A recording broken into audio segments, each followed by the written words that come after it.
কারা যেন বলেছিল অবৈধ অনুপ্রবেশকারী রোহিঙ্গা এবং বাংলাদেশি নেই, তাহলে এরা কারা? আমরা বেশি দিন আসিনি, 2-4 বছর ধরে এখানে আছি। আমাদের কোনো ডকুমেন্টস নেই, এই জন্য করে আমাদের চলে যেতে হচ্ছে। এখন চলে যাচ্ছি, বলতে না তাই চলে যাচ্ছি। এর আগে কি বলেনি সরকার, তাই তো? না, এর আগে পাড়ার লোক থাকতো নাকি এখানে? সরকার পাল্টে গেছে। এই মানুষগুলো নিজেদের দেশ বাংলাদেশে ফিরে যাওয়ার জন্য বসিরহাট এবং হাকিমপুরের মতো সীমান্তবর্তী অঞ্চলে ভিড় লাগিয়েছে। আগে সরকার কি মানে অ্যালাউ করেছিল আপনাদেরকে? হ্যাঁ, রেখেছেন, এখন এই সরকার রাখছে না। হ্যাঁ, বাংলাদেশে বাড়ি আছে। এখানে কতদিন ধরে ছিলেন? এই 10-12 বছর।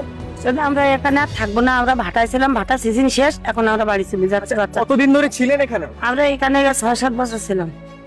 এদের কথা শুনে স্পষ্ট বোঝা যাচ্ছে কেউ 1-2 বছর, কেউ 5-7 বছর, কেউ বা তারও বেশি সময় ধরে এদেশে বসবাস করছে এবং আগের সরকার এদের কিচ্ছু বলেনি। কিন্তু বিজেপি সরকার ক্ষমতায় আসতেই এরা চাপে পড়ে দেশ ছাড়তে বাধ্য হচ্ছেন।